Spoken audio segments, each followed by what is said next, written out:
Dévotion journalière. Église La Foi Apostolique. Lecture biblique, Josué chapitre 11 versets 1 à 23, chapitre 12 versets 1 à 24. Josué exécuta les ordres de l'Éternel à Moïse, son serviteur, et de Moïse à Josué. Il ne négligea rien de tout ce que l'Éternel avait ordonné à Moïse. Josué chapitre 11 verset 15.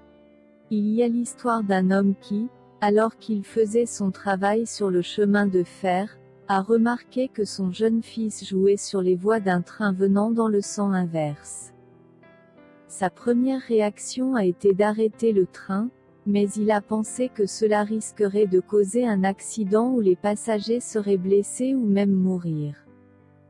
Il avait aussi peur que s'il se mettait brusquement à crier et à agiter les mains, son fils serait tellement effrayé qu'il serait incapable de bouger.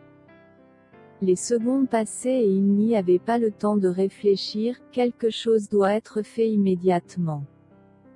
Calmement, mais fermement, il a appelé son fils, « Allonge-toi. » Maintenant. Et avec une grande peur et une grande agitation, il regarda le train à grande vitesse passer sur le corps de son jeune fils. Après le passage du train, l'homme s'est approché de l'endroit sur les voies où son fils jouait, craignant de trouver un corps mutilé. Au lieu de cela, le garçon est sorti indemne, il avait obéi à l'ordre de son père. Peu d'entre nous n'ont jamais vécu une leçon d'obéissance aussi profonde que cette famille.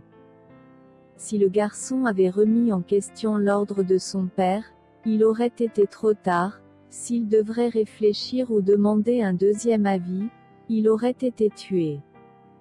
Sans l'obéissance totale du fils, l'histoire aurait eu une fin tragique plutôt qu'une bonne. Josué était l'humble serviteur de Dieu, choisi pour conduire les Israélites au combat et dans la terre promise. Plusieurs fois au cours de sa carrière, Dieu lui a donné des instructions explicites pour les batailles, où aller, comment aborder la ville, que faire du butin de guerre. Dans chaque situation, Josué a dû choisir d'obéir au Seigneur.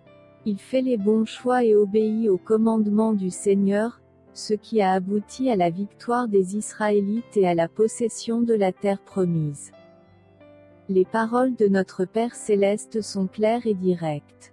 Elles nous ordonnent de faire quelque chose, ou de ne rien faire ou encore d'attendre. Dieu nous parle à travers sa parole écrite, à travers la parole orale de ses ministres, et à travers l'incitation et la direction du Saint-Esprit. Comme Josué, dans chaque cas, nous sommes confrontés à une décision, obéir ou remettre en question, hésiter et demander conseil à quelqu'un d'autre. Les victoires de Josué étaient le résultat direct de son obéissance totale et immédiate à Dieu. Que nous comprenions ou non, nous pouvons obtenir la même victoire en choisissant d'obéir au commandement de notre Père céleste. Contexte. Une nouvelle confédération de nations s'était formée pour combattre les envahisseurs israélites. Cette conquête du Nord était la troisième et dernière avancée de Josué dans la terre promise. L'armée israélite était composée uniquement d'infanterie, tandis que leurs ennemis montaient dans des chars et avaient des soldats en surnombre. Les chars cananéens de l'époque étaient de construction en bois avec des barbes de fer, une machine militaire redoutable et destructrice. Dieu a ordonné à Israël de chasser les chevaux de ses ennemis. Tu couperas les jarrets à leurs chevaux, c'était couper le tendon à l'articulation des pattes arrière des chevaux, les rendant inutiles dans les batailles futures. Le jarret est l'articulation de la patte arrière d'un cheval qui correspond à la cheville chez un humain. Le fait de battre leurs chevaux et l'incendie des chars de leurs ennemis ont prouvé la victoire totale de Dieu sur les moyens de guerre traditionnels cananéens. Josué a brûlé Hatzor, mais n'a pas brûlé les villes restantes, versets 11 à 14. Les habitants ont été tués, mais le bétail et les autres animaux ont été préservés. Les Anakims mentionnés dans les versets 21 et 22 du chapitre 11 étaient la race particulière de géants, qui avait découragé les 10 espions israélites, et par la suite la majorité du peuple, d'entrer dans la terre promise quelques 40 ans plus tôt. Regardez de plus près. Quels étaient les ordres explicites de Dieu à Josué concernant les chevaux et les chars de leurs ennemis? Ces commandements ont-ils été respectés? Comment pensez-vous que Josué s'est senti quand il a vu l'énorme armée lui faire face? Obéir est l'un des choix les plus puissants que nous possédons. Examinez attentivement tous les aspects de votre vie, corps, esprit, finances et volonté. Pouvez-vous dire que vous n'avez rien laissé de côté de tout ce que le Seigneur a commandé? S'il y a une question ou une hésitation, posez-vous la question, que dois-je changer pour avoir une obéissance totale dans toute ma vie? Conclusion. L'obéissance à Dieu est un domaine de la vie sur lequel nous avons le contrôle. Quel choix faites-vous à cet égard? Bonne journée à vous. Josué, chapitre 11. Jabin, roi de Hatzor, ayant appris ces choses, envoya des messagers à Josué, roi de Madon, au roi de Shimron, au roi d'Akshaph, au roi qui était au nord dans la montagne, dans la plaine au midi de Kinéret, dans la vallée, et sur les hauteurs de Dor à l'occident, aux Cananéens de l'Orient et de l'Occident, aux Amoréens, aux Hétiens, aux Phéréziens, aux Jébusiens dans la montagne, et aux Héviens au pied de l'Hermon dans le pays de Mitzpa. Ils sortirent, eux et toutes leurs armées avec eux, formant un peuple innombrable comme le sable qui est sur le bord de la mer, et ayant des chevaux et des chars en très grande quantité. Tous ces rois fixèrent un lieu de réunion, et vinrent camper ensemble près des eaux de Mérom, pour combattre contre Israël. L'Éternel dit à Josué, « Ne les crains point, car demain, à ce moment-ci, je les livrerai tous à frapper devant Israël. Tu couperas les jarrets à leurs chevaux, et tu brûleras au feu leurs chars. » Josué, avec tous ses gens de guerre, arriva subitement sur eux près des eaux de Mérom, et ils se précipitèrent au milieu d'eux. L'Éternel les livra entre les mains d'Israël. Ils les battirent et les poursuivirent jusqu'à Sidon-la-Grande, jusqu'à Misréphoth-Maïm, et jusqu'à la vallée de Mitzpa vers l'Orient. Ils les battirent, sans en laisser échapper aucun. Josué les traita comme l'Éternel lui avait dit. Il coupa les jarrets à leurs chevaux, et il brûla leurs chars au feu. À son retour, et dans le même temps, Josué prit Hatzor, et frappa son roi avec l'épée. Hatzor était autrefois la principale ville de tous ces royaumes.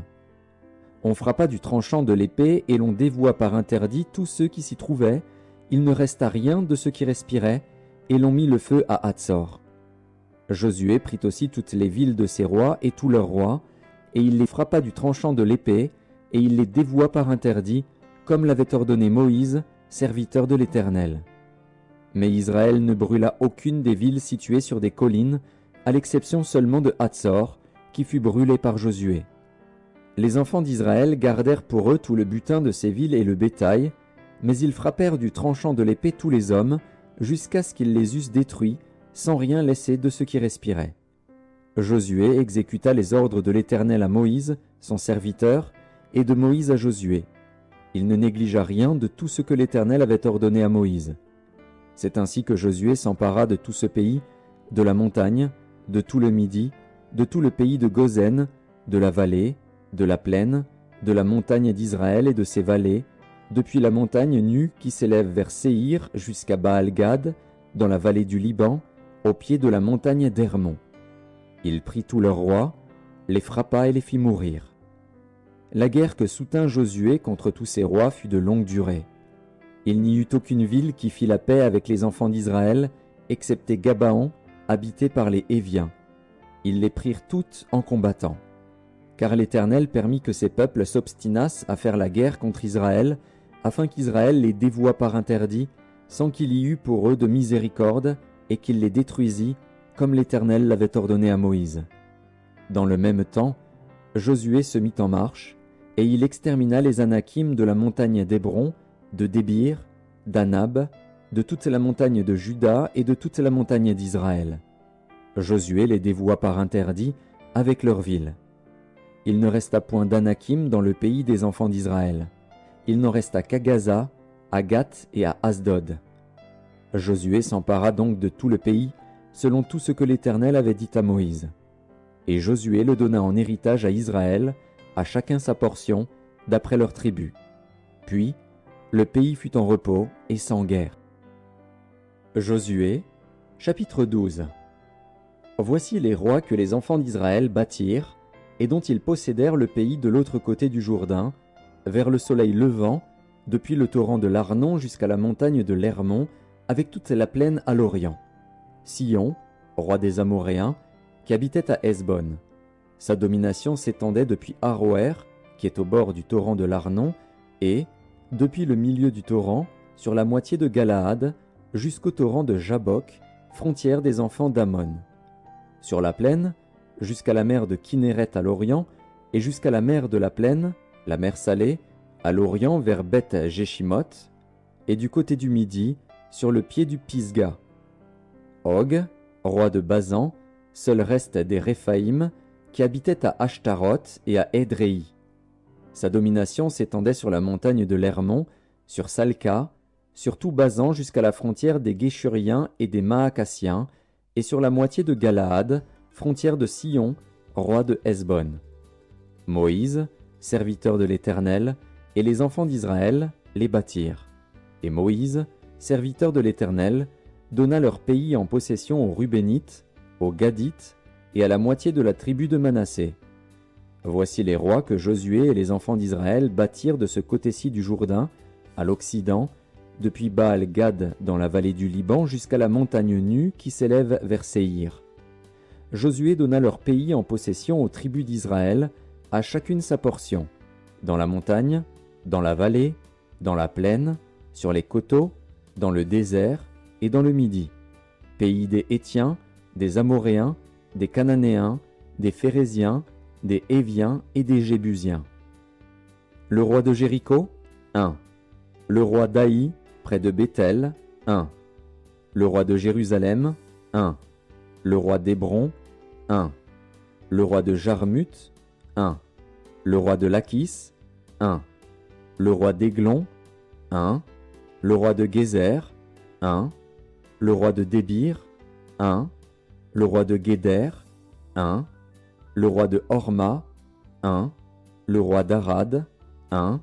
Le roi de Libna, 1. Le roi d'Adulam, 1.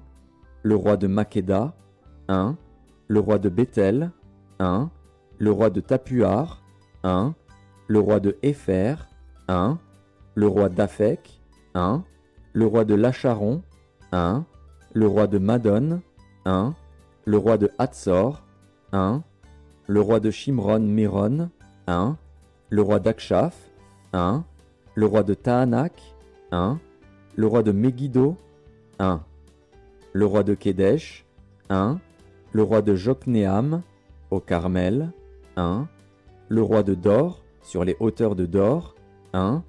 Le roi de Gojim, près de Gilgal, 1. Le roi de Tirtsa, 1. Total des rois, 31.